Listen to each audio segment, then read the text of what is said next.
All right, Rabbi, good morning, good morning, good morning. Let us begin by thanking.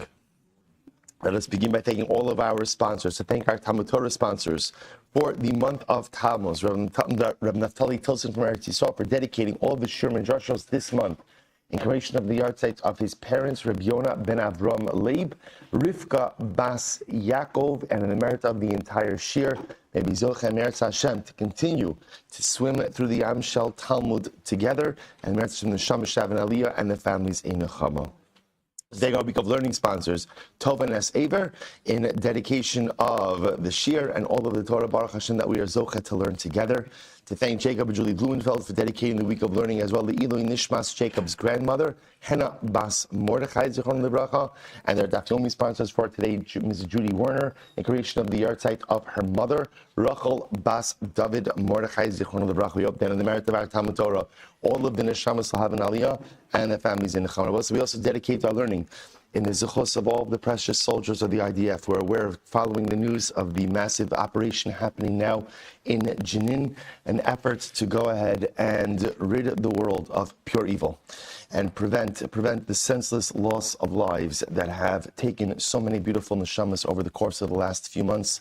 We hope, we daven, we learn that our soldiers will be successful in Meretz Hashem in all of their missions, and we zocha Meretz Hashem to come home to their families b'shalom. And lastly, we take the opportunity to wish everyone a happy 4th of July. You know, it is so important that even though, again, I always speak about this, that even though, again, as Jews, Libeinu b'Mizrach, right, our hearts are in Eretz Yisrael. Halavai will be zocha, one day that our bodies will follow suit, right? And we know that for the Jew, there is only one homeland. Yet until that great day when we go home, we are privileged to be citizens of this great country.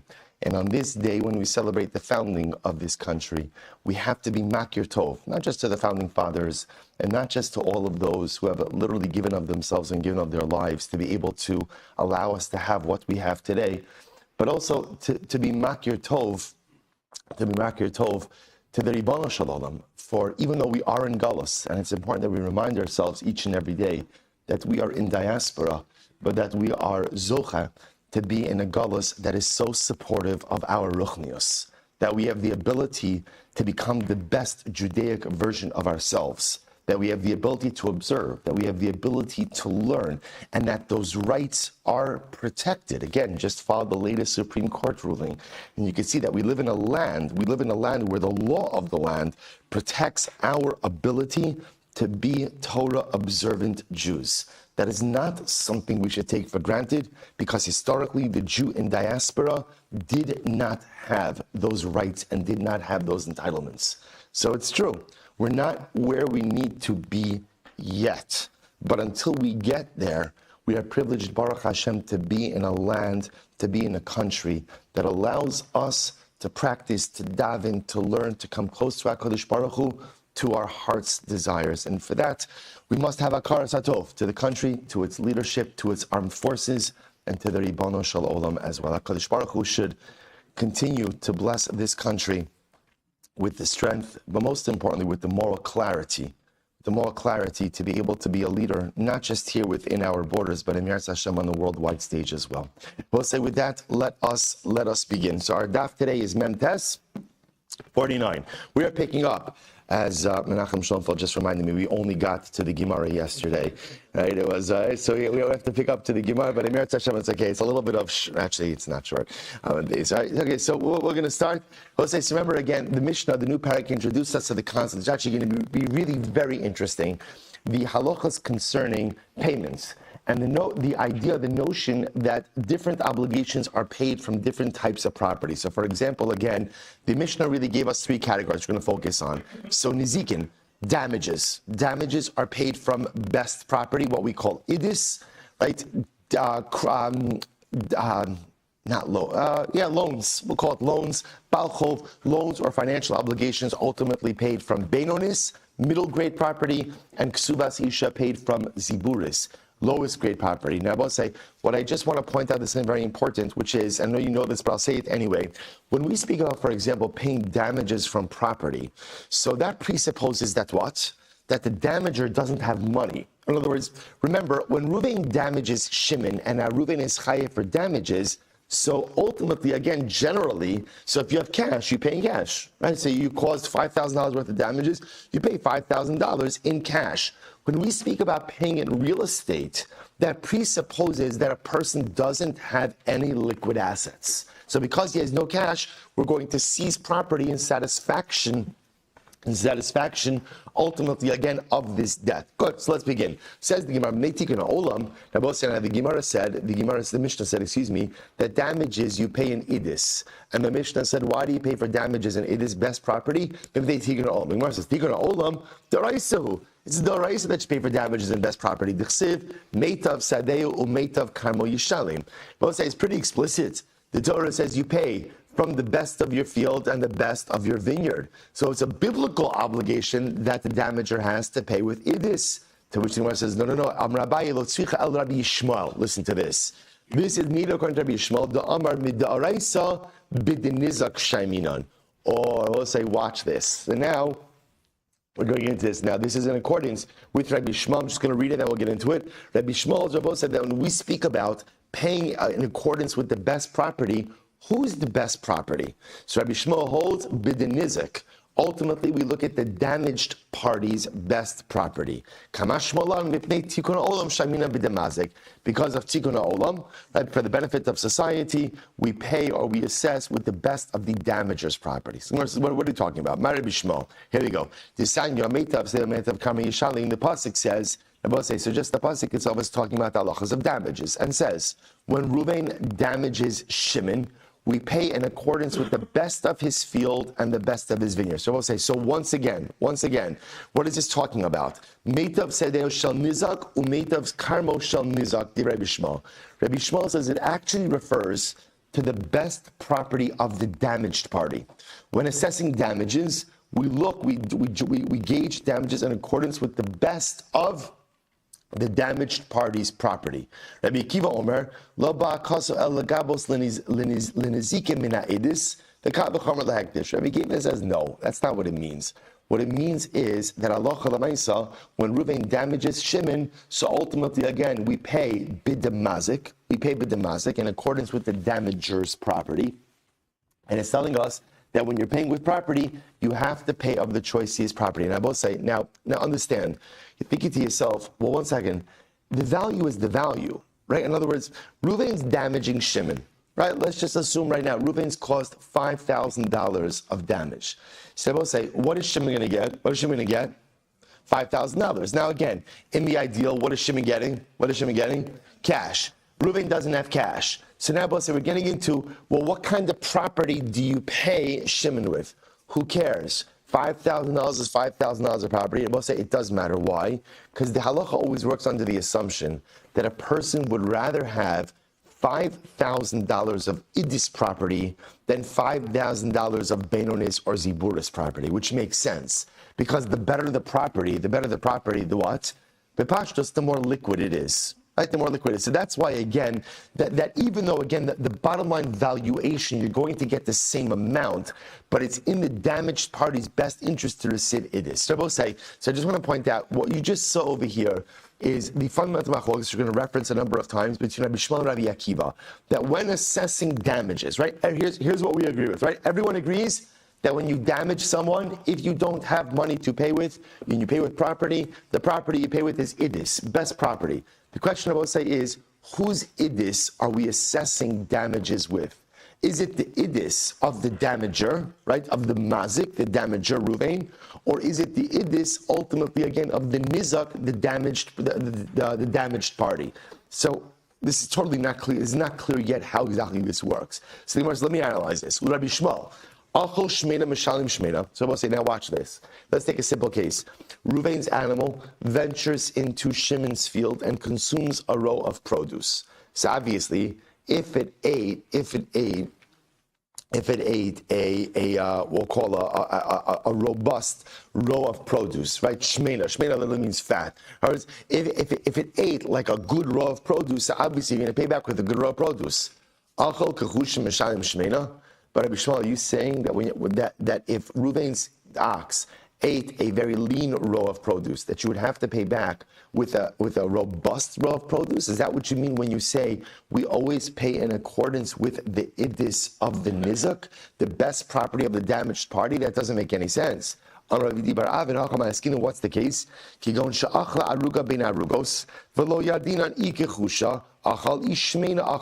The Mishalim Mate of Rabbi Shmuel means is like this.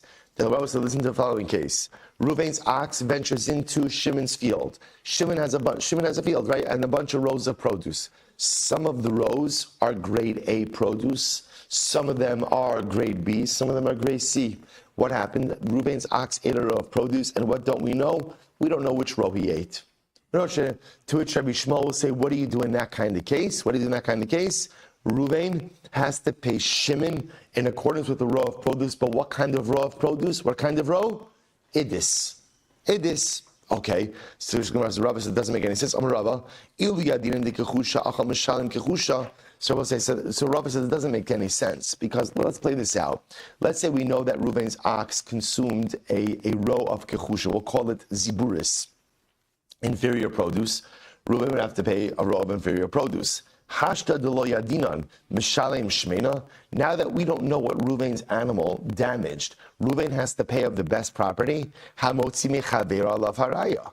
See, I will say, why can't Reuven say to Shimon, Shimon, listen, I'll pay you for a row of produce, but I'm paying you for a row of inferior produce, right? If you could prove that my animal ate more than that, I'm happy to pay you. But I will say, but again, Dine, right? So again, Dine Mamanis 101 is that the burden of proof to extract money rests upon the damaged party. In other words, again, Reuven will agree, I'm going to pay you obviously for a row of produce, but I don't have to pay you for anything more than a ziburis row of produce unless you could prove otherwise.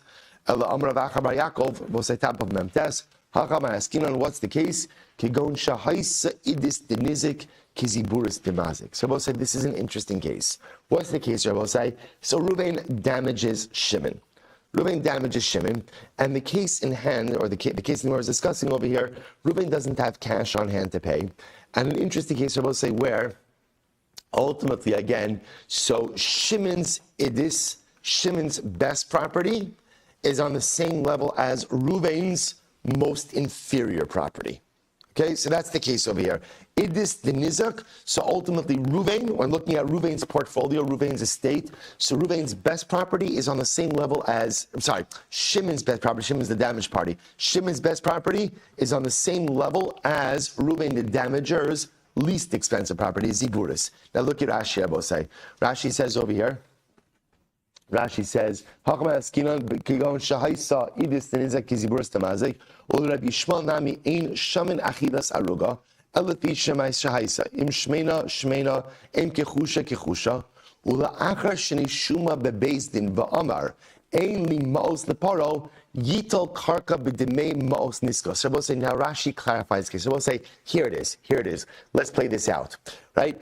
Reuven has an ox. Reuven's ox damages, and by the way, it doesn't have to be an ox, it's any case it damages, but let's just keep it according with the Gemara. Reuven's ox wanders into Shimon's field, eats a row of produce. And we'll say, let's say for our purposes right now, we know exactly which row it ate. It turns out, it's $1,000 in crops. So what does Bezin say to Reuven? What does the Bezin say to Reuven? $1,000. Reuven says, I'm cash poor. Okay, so now in order to satisfy this, we're going to have to go ahead and pay in property. So now watch this. So now we begin to look at their estates. So the Gemara says, so now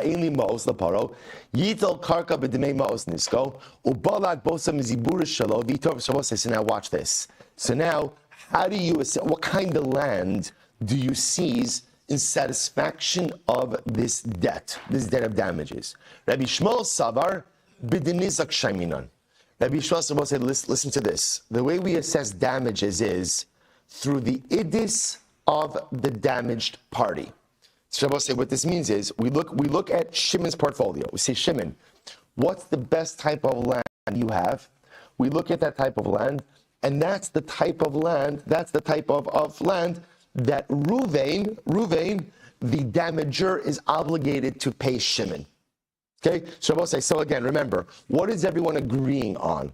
Everyone is agreeing that damages are paid through what? Or paid with what? idis. The shaila is, whose idis are you evaluating this by? Rabbi Shmuel says, and I'll say, Rabbi Shmuel is an interesting chiddush, right? Rabbi Shmuel says, we look at the idis of the damaged party, and now Ruvain, that's what you're obligated to pay. That's what you're obligated to pay. In other words, that type of property, that sug of property, that's what you're obligated to do. Rabbi Kiva Savar, no, b'damazik shaymina. No, that's not true. In other words, we pay with the idis of the damaged party. Idis adam shaymina. I will say before we go on, what right? I'm sorry, of the damager. I'm sorry. We say, let me start again. Rabbi Shmuel says we pay with the idis of the damaged party. That's called b'denizak shayminon. Rabbi Akiva says we pay with the idis of the damager. The damager, right? Ruvain, that's called b'damazik shayminon. Rabbi say, just before we go on, now you'll see where does this become intriguing. Where this becomes intriguing is the case we just mentioned. Rabbi say, imagine for just a moment, Ruvain's much wealthier than Shimon. So what happens? Ruvain's ziburis is the equivalent to Shimon's idis. So according to Rabbi Shmuel, all Ruvain is going to have to pay is what? Essentially from his own portfolio is going to be what? Ziburis, right? Because his ziburis is like Shimon's idis. According to Rabbi Akiva, Ruvain is going to have to pay from his own idis. Just interesting. So watch this. So my time with Rabbi Shmuel. So we'll say, what's Rabbi Shmuel? I just want to point out this machlokes. This is very exciting. This is not really Gittin stuff, right? It's only here. Remember again, the only reason this is here is because we brought up the discussion about ksuva, that ksuva is paid from ziburis. So once we're talking about how ksuva is paid, we bring up Rabbi say, but this is big Baba Kama stuff that we're going to talk about in Meretz Hashem. In any event, the Gemara says as follows. My time, Rabbi Shmuel. What's Rabbi Shmuel's logic? Ne'emra sada lemata, v'ne'emra sada lemala. It says sada in the beginning, right? Or at the beginning, I should say at the end of the pasuk, and sada at the beginning of the pasuk. Mas sada amur lemala, just like sada at the beginning of the pasuk, which talks about the field that was damaged. Dinizak. Af sada amur lemata, dinizak. Just like the sada at the beginning of the pasuk is talking about the sada of the damaged party, so too when it says meitav sadehu, that you pay back from idis, is talking about the idis of the damaged party, the nizak.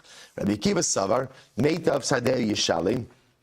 Rabbi Kiva says, no, just read the pasuk normally, just be normal, Rabbi Kiva says. Right? They will say, so read the pasuk normally, meaning what the pasuk says, meitav sadehu yishalim, pay from the best of your field. Who is it talking to? The guy who's paying, i.e. the mazik. And it means mazik, pay with the best of your field. So Rabbi say, this is the raging machlokes. Rabbi Shmuel, ahani gzir shava, ahani kra. Rabbi Shmuel says the gzir shava and the pasuk both help. Ahani gzir shava chada amra. So we'll say the gzir shava helps as we just said. Because according to Rabbi Shmuel, Rabbi say, just like again, the sada at the beginning of the field is the sada of the damaged party. So to the sada at the end of the field, which talks about payment, is talking about the sada of the damaged party as well. So what about the pasuk? Ahani kra the ilesle lemazik idis viziburis. This is what say. The isle lemazik idis viziburis. That if the damaged, right, is a damager. Ruvain is the mazik, the damager. If the damager has idis and ziburis, so Rabbi say, right, he has best property, low grade property. Viziburis didei lo shavya ki idis denizak, and ultimately, again, Rabbi say, but let's say his ziburis is not like the idis of the nizak, the mishanli meitav. So Rabbi say, here's what I'll point out to you.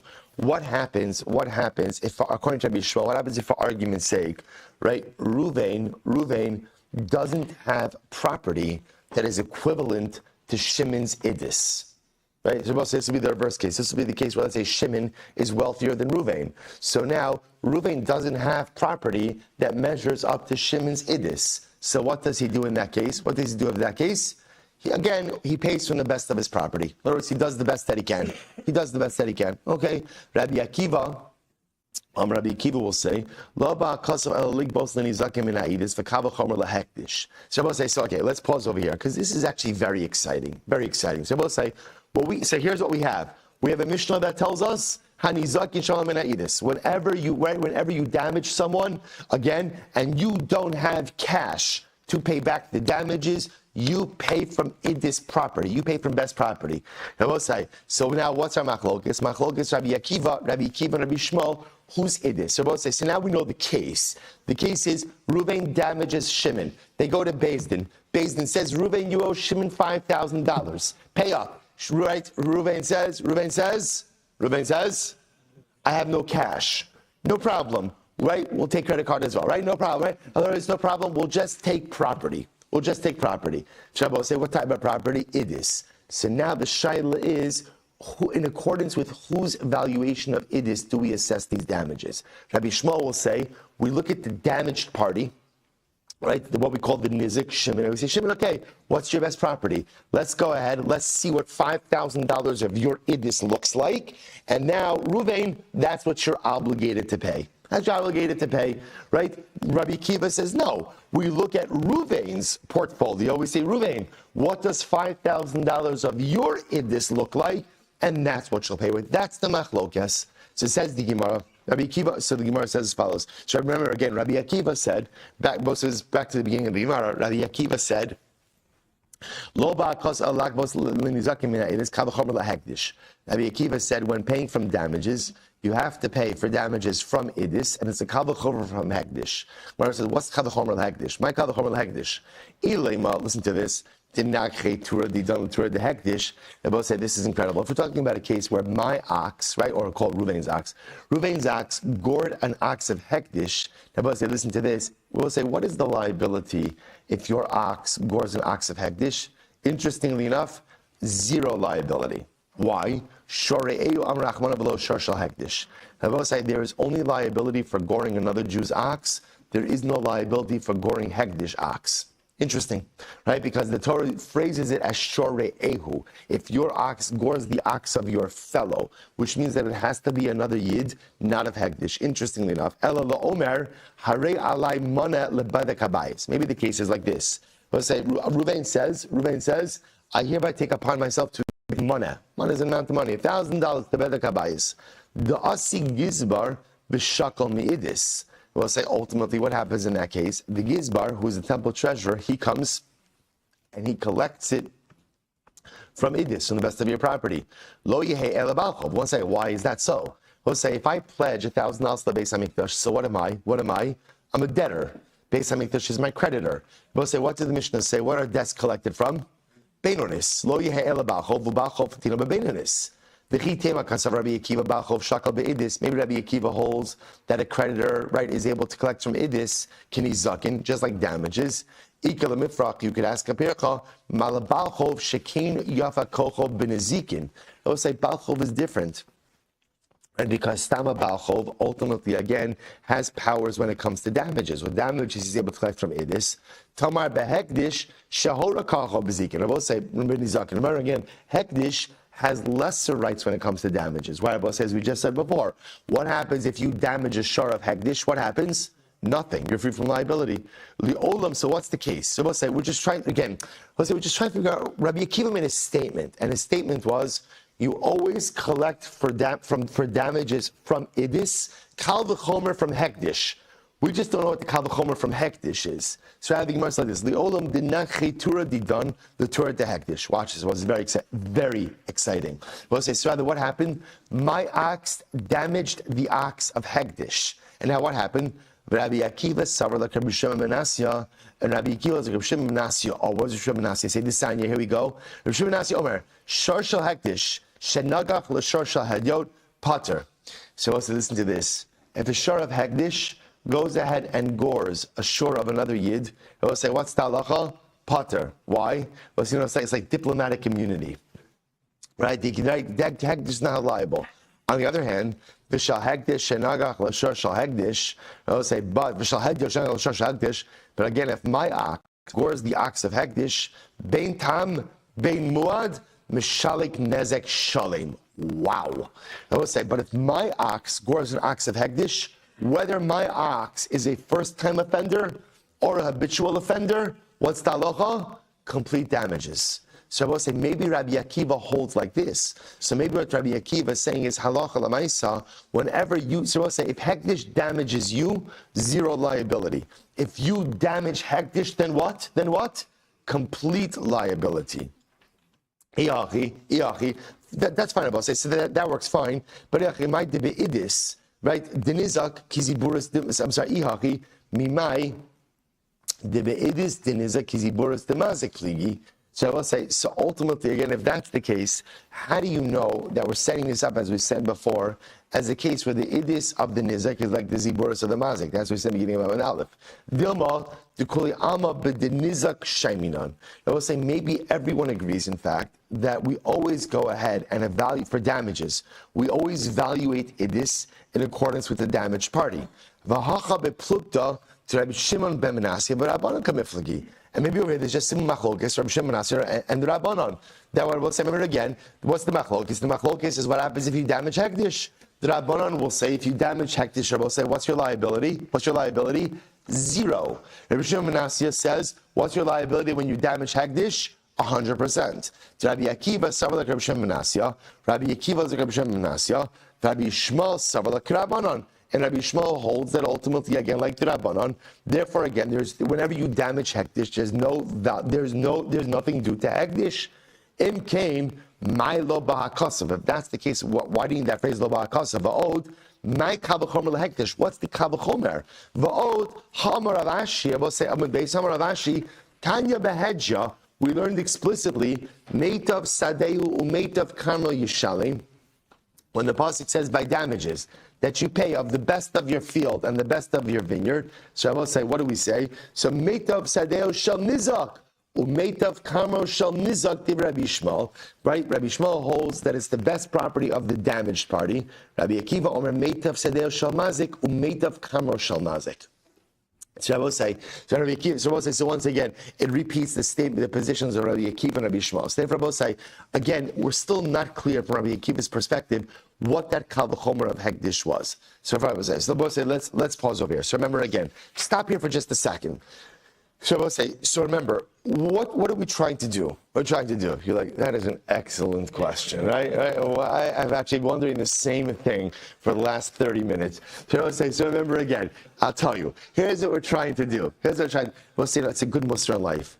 Sometimes even if you don't know what it is that you're trying to accomplish, you just have to keep on trying to accomplish. Sometimes, again, the goal in life is just move. I don't know where I'm going. I don't know what I'm doing, but just keep moving forward because something amazing happens. That sometimes if you just keep moving yourself forward, at a certain point in time, you will have clarity what you are moving towards and why you are moving towards it. Here's your moment of clarity. So I will say, so again, the Mishnah says, right? The Mishnah says a statement. Nizakin shamin lahen be'idis. When you damage someone, you pay an idis. Now, the Mishnah said why?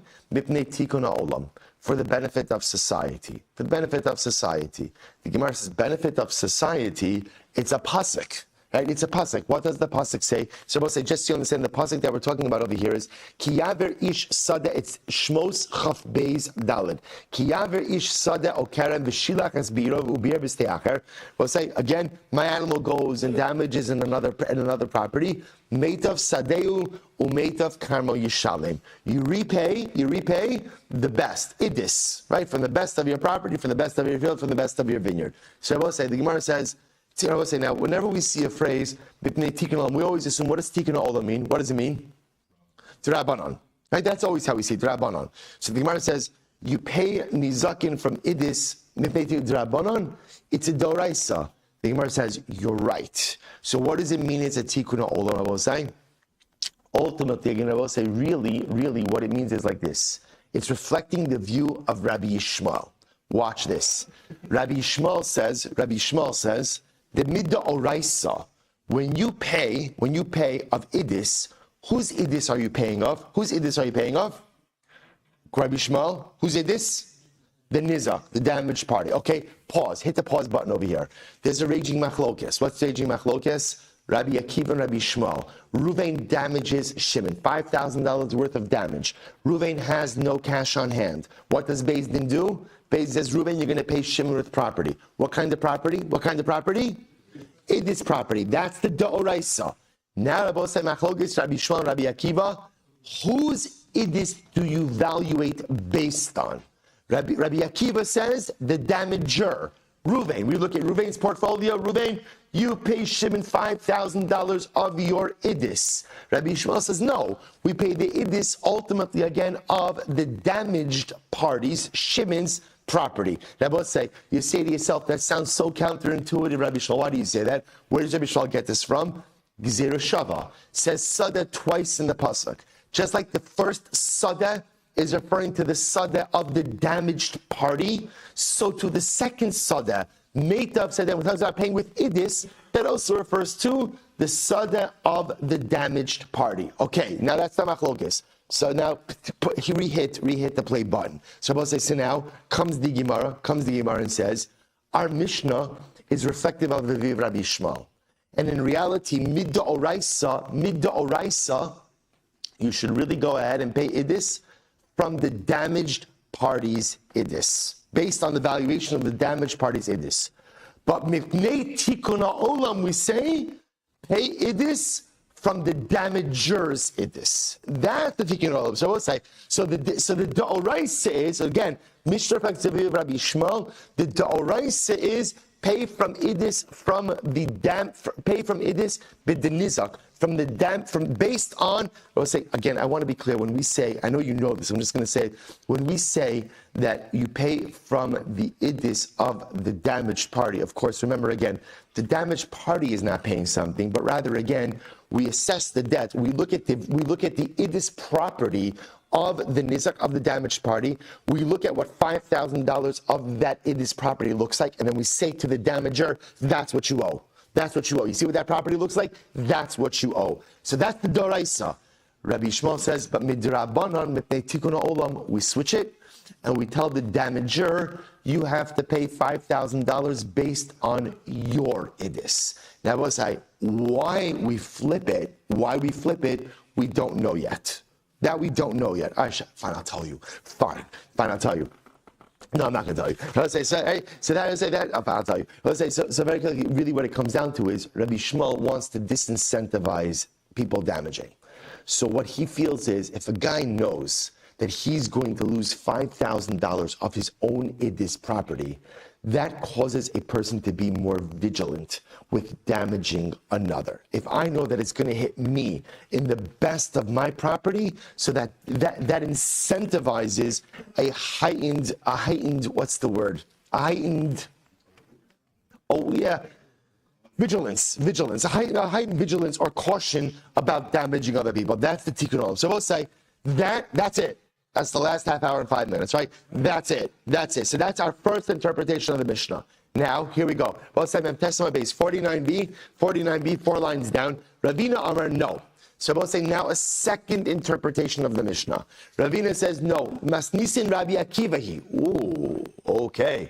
So we'll say, so now this is really interesting, because so now we're going to see two different interpretations in accordance with both opinions of this raging machlokes. So Ravina says, really, our Mishnah reflects the view of Rabbi Akiva. We'll say, what does Rabbi Akiva say? Come on. What does Rabbi Akiva say? Let's say you have to know this as well. I was going to say as well as your kid's birthday, but I realized that might not be such a good thing, right? Or might not be such a good example for some. I was say, right? So Rabbi Akiva holds b'damazik shaminan, right? Rabbi Akiva holds that ultimately, again, we assess damages in accordance with the damager, with Ruvain. So really, Mishnah Rabbi Akiva, damar midaraisa b'damazik shaminan. I will say really, Rabbi Akiva holds that halacha l'maisa. Again, remember, I will say, what does everyone agree with? Just because, what does everybody agree with? Idis, right? So that's great. Everybody agrees with that. So really, our Mishnah reflects the view of Rabbi Akiva, who holds that we evaluate damages based on the idis of the damager. The damager, Ruvain will call him. So we'll say, so what's going on? Rabbi Shimon, he did darish time of dikra. And ultimately, again, really the Mishnah is reflective of Rabbi Shimon. It was very interesting. Rabbi Shimon dashes time of dikra. And I will say that this is a general idea.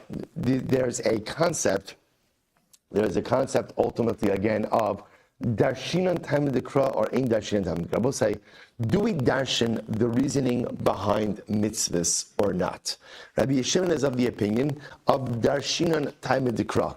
We go ahead and we extrapolate the reasoning from mitzvahs. Now watch this. Umat ham kamar. What the Mishnah, it will say, so when the Mishnah says mipnei tikun ha'olam, it's not a drabanan. Rather, it's interpreting the reason for the halacha. Ma tam hanizakin shalom be'idis. What is the reason? Ultimately, again, we go ahead and when you damage someone, you pay ultimately again with idis mipnei tikuna olam, for the benefit of society. For the benefit of society. I will say, look at Rashi, mipnei tikuna olam kidiktani b'braysa shiomar adam lama ani gozel. And I will say, so I will say, according to Rabbi Akiva, this is incredible. According to Rabbi Shmuel, mipnei tikuna olam means the oraisa, the halacha is one way. Midrabanan, we've reformulated it for the benefit of society. According to Rabbi Akiva, the halacha is you always pay with idis, and it's the idis of the damager of Ruvain, right? The mazik. Why? Mibnei tikun olam. According to Rabbi Akiva, the way you read that phrase is, and why did the Torah structure it that way? That you pay from the idis of the damager, because this is beneficial for society. Why is it beneficial for society? Why does the Torah? Because I will say, when a person knows that when they damage, it's going to hit them in their idis, right? It's going to hit them in their idis, then I will say that ultimately, again, it makes them think twice. So according to Rabbi Akiva, it's incredible. B'nei tikuna olam ultimately is not a rabbinic interpretation of biblical law, but b'nei tikuna olam is actually the interpretation of the biblical law. Incredible. This Sanya, I will say, here we go. This is a great brisa. This Sanya. Rabbi Shimon. Rabbi Shimon says, why is it that ultimately the Torah said that you pay for damages in idis? So we'll say because of thieves. We'll say chamsan. A chamsan is like an extortionist. Kedei sheyomar adam lama ani gozel v'lama ani chomes. Crime doesn't pay. Right? Why should I steal? Why should I extort? What's going to happen? Lamachar bezdin yardel nachasai v'notlin saden no'esheli. This guy will say, what's going to happen? So today I'm going to steal. It's going to be all great. And then tomorrow Bezdin is going to come. And what's going to happen? They're going to take my best assets. So we'll say, so if a person knows that as a result of crime, their best assets are going to be seized, it totally disincentivizes crime.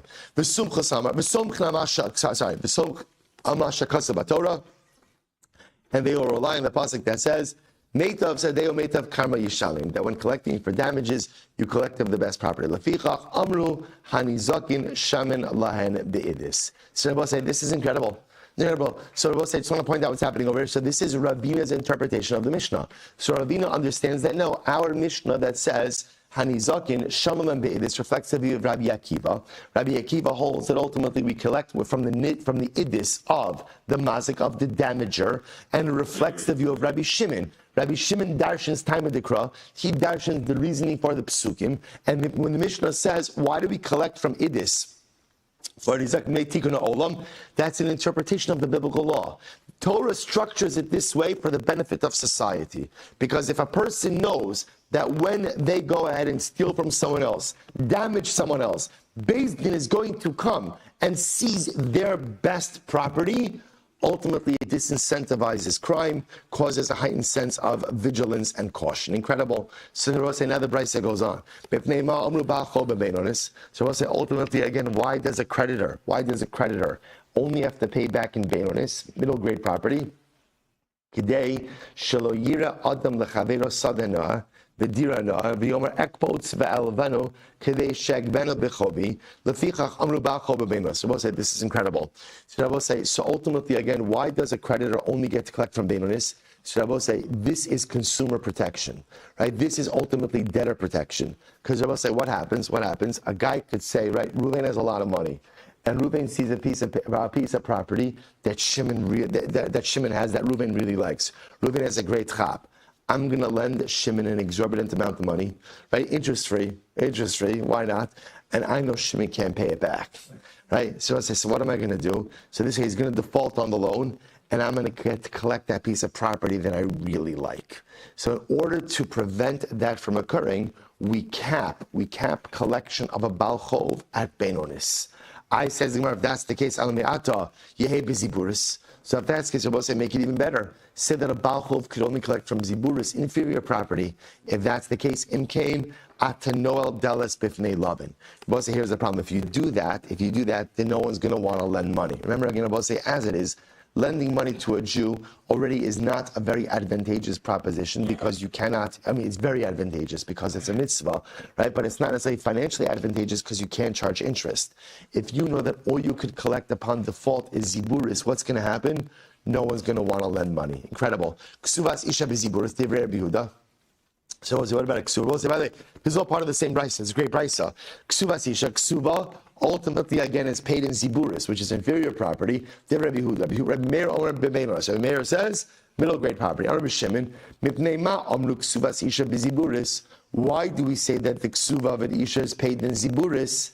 Why? We'll say it's incredible. Sheyoser mimasha ish rotze lisa. Ha'isha rotze linase. This is very interesting. So apparently, you don't have to incentivize marriage for a woman. Right? More than a woman wants to get married, more than a man wants to get married, a woman wants to get married. So if I will say, you need a ksuva, but siburis is more than enough. I will say, which again, essentially what it's saying is all a woman needs is a sense of financial security. So as long as that financial security is guaranteed in some way, even if it's ziburis, right? The fact that it's ziburis and not beinonis or idis is not going to disincentivize marriage for her. Incredible. Another possibility is Isha yotze lirtzona v'shol lirtzona. We'll say a woman can be divorced with her will or against her will. Va'ish eino motzia ela lirtzono. But a man only divorces a woman through his will. So I will say, what does that have to do with anything? My davar achra. We'll say, what does that have to do with this discussion? V'chitema. So we'll say, the Gemara says, you're right. It has nothing to do with this discussion. It's a side point. But listen to this. V'chitema. Ki heichid dichi mafik la ihu takin la rabbanan ksuva mine. We'll say the same way that when a man divorces his wife, so maybe halacha l'maisa, same when a man divorces his wife, he has to pay her a ksuva, right? So takinu le'rabbanan ksuva mine, ki nafka ihi nama litakne le'rabbanan ksuva mina. Maybe when the woman is the one who forces the divorce, right? They will say, how does she force a divorce? She's a miserable human being, right? So I will say, so she's a miserable human being, and he can no longer go ahead and remain married to her. So Lamaise, and maybe she should have to pay him a ksuba. Interesting idea, right? I'm all for equality, right? So it says maybe he should have to go ahead and pay her a ksuba. To which the Gemara says, Tashma. Isha yotze lirtzona v'shol lirtzona ba'ish eina motzi el lirtzono. So I was like, no, because at the end of the day, even if she's miserable and the husband cannot live with her, l'maisa, the decision to divorce or not to divorce is his and his alone. Afshar demashi lebegita, ultimately, again, he could go ahead and delay the get, and in an effort to go ahead and try to reconcile, try to help things get back on the rails. So because a get only happens if he wants it, and there's no such thing essentially as a coerced get, therefore there is no such thing as a reciprocal ksuba. Again, I will say that last point was really just a side point, but I will say what comes out is really something absolutely amazing. So what comes out over here is really two dramatically different interpretations of the Mishnah, right? So we have the first interpretation of the Mishnah, we'll say ultimately again, which is that the Mishnah reflects the view of Rabbi Shmuel, right? Rabbi Shmuel holds b'denizak shaiminan, right? So again, remember, we're just talking about the first line of the Mishnah, right? Ha'nizakin shaman lahen be'idis, right? You repay damages with idis. So we'll say, so first interpretation reflects the view of Rabbi Shmuel. Rabbi Shmuel holds that mid'araisa, how do you pay? Bidin nizak, in accordance with the idis of the damaged party, right? Salach l'maisa, but mivnei tikuna olam, in order to disincentivize damages, we flip it, and ultimately, again, we make it with the idis of the damager, right? The mazik. Second interpretation, ultimately, of the Mishnah, Rabbi's interpretation, the Mishnah reflects the view of Rabbi Akiva, namely, b'demazik shaminan, we pay with the idis of the damager. What does mipnei tikun olam mean? Mipnei tikun was in accordance with Rabbi Shimon, who darshins time of the Kra, and mipnei tikun was not drabanan. Mipnei tikun olam is what? Is an interpretation of the D'oraisa. Why do we go ahead and make you pay idis with the property of the damager? Ultimately, for the benefit of society. Once again, this disincentivizes damage, causes people to be more vigilant. And I will say the underlying machlokis over here is the machlokis Rabbi Shmuel and Rabbi Akiva. Ultimately, again, everyone is agreeing that we're going to pay idis. The machlokes is it the mazik sheminan? Is it the idis of the damager? Or is it the idis of the damaged party? That's the machlokes. We'll see the Rambam tomorrow. We'll say about how we pass over there. Let's just go by to just for a few more moments. Ksubas isha b'ziburis. You pay ksuva of a, so we'll say, first the Mishnah said, ksuva is paid out with ziburis. Says Amar Azot, Rabbi Rab Nachman, Lor Amar Elam Yasmi. That's only true if you're paying the ksuva from the Yisomim. In other words, if the ksuva is being paid out from the estate of the Yisomim. But ultimately, if it's the husband paying out the ksuva, ultimately, again, he pays the ksuva from Beinonis. So we'll say, so this is the statement of Mar Zutra. So Mar Zutra says, the payment of the ksuva, or I should say, the type of property with which the ksuva is being paid with, depends on who is paying it. If it's the Yisomim who are paying it, then ultimately, again, Ziburis, right? If it's the husband or the ex-husband who's paying it, then Beinonis. Says the Gemara, let's analyze this. Miyasmi, my iriak ksuvasisha. Now, if we're talking about a case of Yisomim, then I will say, why do you have to single out ksuva? Afilu kol milinami. I will say, anything that is paid by Yisomim is always paid with Ziburis. The Hatzanan we learned, ein nefra'im minichse Yisomim ela min Ziburis. You only pay, I will say, whatever debt is paid from the Yisomim, I will say, is only paid with Ziburis. Ela lav mineh. So it must be that even, I will say, even when collecting from the husband himself, it is only paid with Ziburis. To which the Gemara says, no. The olam miyasmi, no, really it's from the Yisomim. Uksuvas isha itzrichale. But I need to teach him about ksuva. Why? Sad chadait kanina mishum china kilo barabanon v'gaba. We'll say, I'm going to put we'll say mishum china. Now we'll say mishum china means that at the end of the day, we want to incentivize marriage for women. We'll say there's like this tension. In other words, do you need to incentivize marriage for women? Not incentivize marriage for women. So I will say, so that ultimately I can see machlokes. But I might have thought that in order to incentivize marriage for a woman should always be able to collect from Beinonis, right? Whether she's collecting from her ex-husband or from the estate of her deceased husband, she should be able to collect from Beinonis. Kamash Malon, no. Kamash Malon again, whenever you are collecting from Yisomim, you're only collecting from Ziburis. Amar Rava Tashma, Meir Omer, Ksuvas Isha beBeinonis. Ksuva of an Isha is from Beinonis. So I will say, Miman. Who is she collecting from? Ilema miyasmi, if she's collecting from the Yisomim, Leslie Rabbi Meir, Hadisnan, ain't from Minichse Yisom, Elamina Ziburis. Again, I will say, it can't be from the Yisomim because we've already established whatever debt is collected from the Yisomim is always collected from what? Always collected from Ziburis. Elalav Minei, rather, must be from the husband. Must see that when she collects her ksuva from her ex-husband, ultimately, again, that is collected from Beinonis. Mechlad Rabbanan Savis Ziburis. That's a Rabbanan hold that as Ziburis. Lo the Olam Miyasmi. Rather, once again, I will say it was from the Yisomim. B'shayni Ksuvas Isha Mishum China. And I will say maybe Ksuva is different. In other words, maybe there is a distinction over here because maybe halacha l'maisa. What we're in fact saying is that although generally when you collect from the estate of Yisomim, when you collect, generally it is from Ziburis. Maybe the exception to that rule ultimately is going to be Ksuva, that a Ksuva gets collected from Beinonis, whether she's collecting from Yisomim or whether she's collecting ultimately again from the husband. So again, I just want to point out over here, just so you understand, the tension over here is, the Rabbanan in the Mishnah say that Ksuva collects from Ziburis. Rabbi Meir says, Ksuva even gets from Beinonis. So what we're just trying to figure out is, who is she collecting from? So in other words, is the Ziburis across the board? That Ksuva, whether she's collecting from a husband or from the estate, it's always, or maybe we're saying it's like this.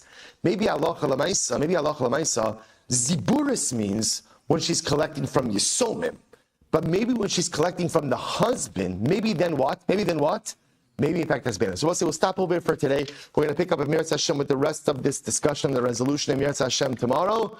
Hosai, shkoyach. What a daf. Shkoyach, everyone. All right, Chevron Zoom, have a great day, everyone. Morning, Jack. How are you? Bottom line, I understand it.